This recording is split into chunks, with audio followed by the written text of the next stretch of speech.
Hello viewers, in today's class we are going to discuss one important problem from definite integrals, right?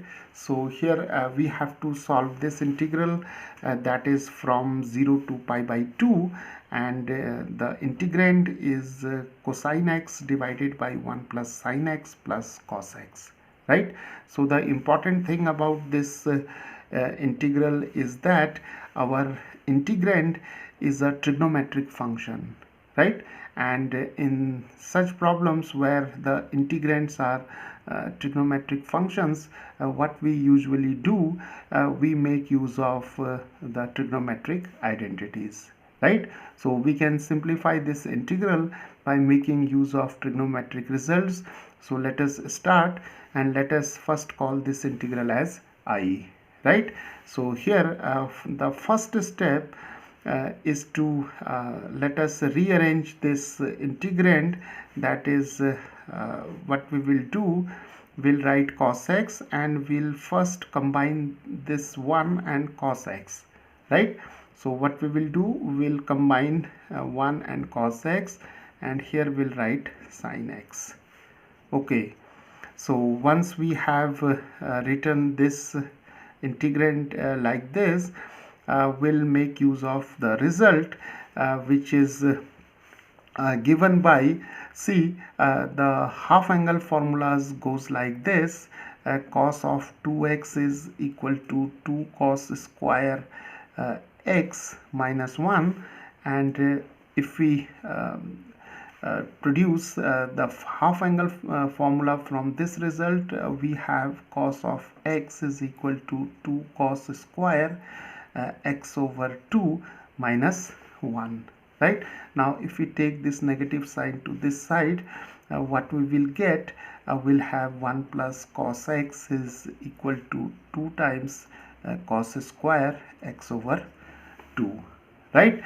So now for this term, that is 1 plus cosine x, will take 2 times cos square x over 2, right? Now let us consider the numerator. So here in the numerator we have cosine x, right?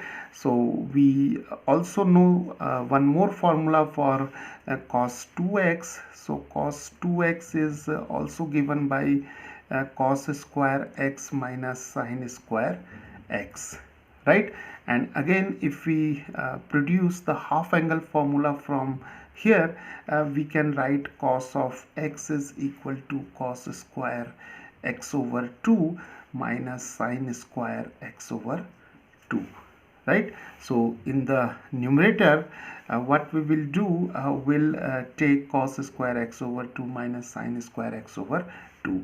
So now we have this result, and we have this result. So trigonometry plays an important role while solving these type of integrals.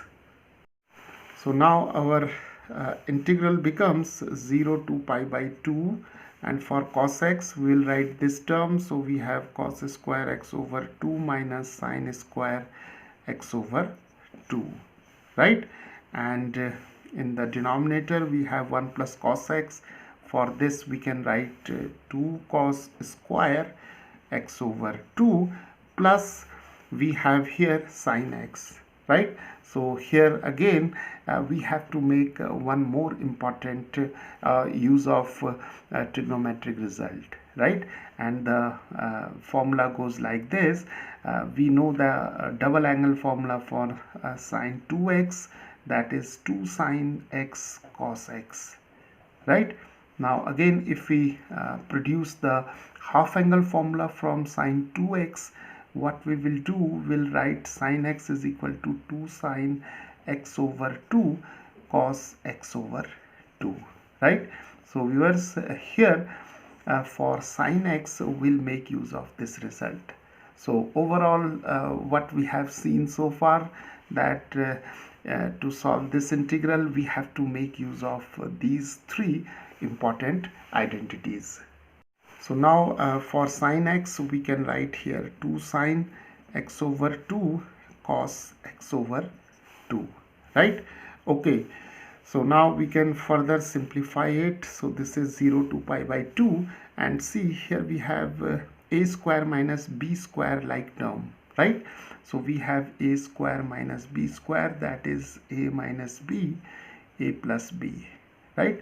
So let us factorize it. So we have cos x over 2 minus sin x over 2.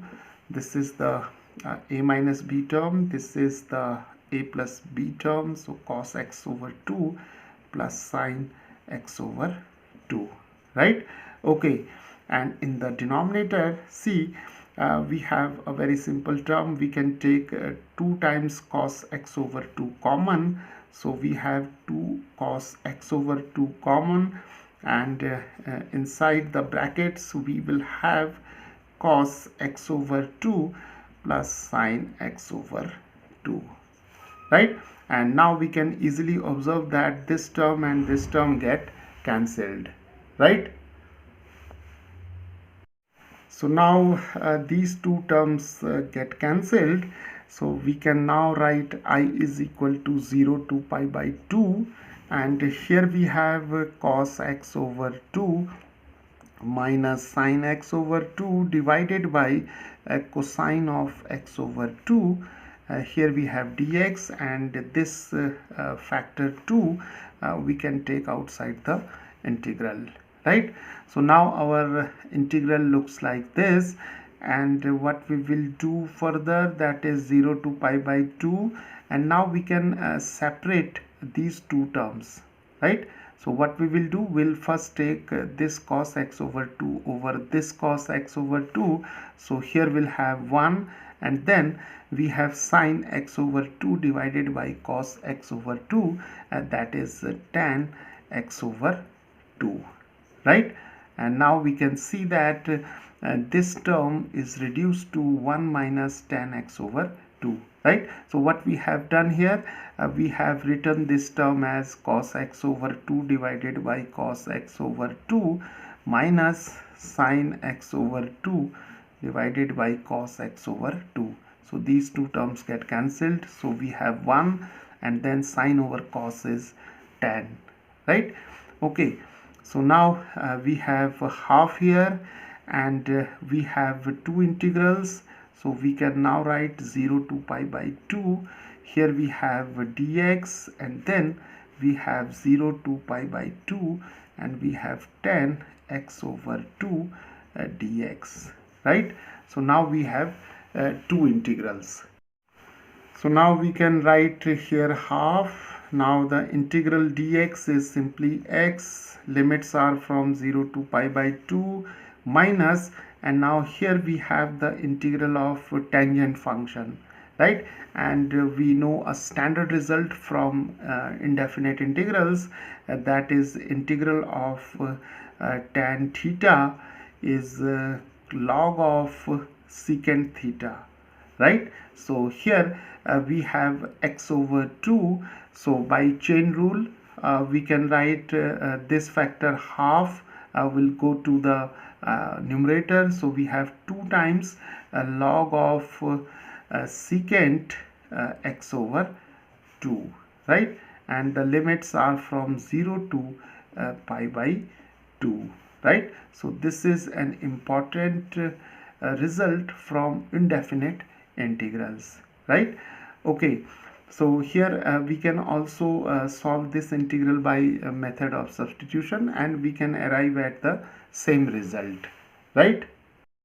So now we have to simply substitute the limits here. So we have half, and first of all we'll have here pi by 2 minus 0, and here we can take 2 outside, so we can write log of here we'll take first pi by 2, so this is log of sec pi by 4, and then we have minus log of secant of 0, right?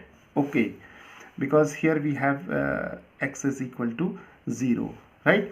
And we know that secant pi by 4 is square root of 2, and secant 0 is equal to 1, right? Secant 0 is equal to 1, and here we have half, and now we can write this term as pi by 2. This is 2, and we have log of secant pi by 4 is square root of 2, so we can write here square root of 2 minus log of 1, right? Secant 0 is equal to 1. So log of 1 is obviously equal to 0, and now we have half, and we have pi by 2 minus 2 log square root of 2, and this term is 0, right? Okay. So now we can simplify this expression. So if we multiply these two terms by half, so we'll have pi by 4 minus this 2 and this 2 get cancelled, so we are left with log of square root of 2, right?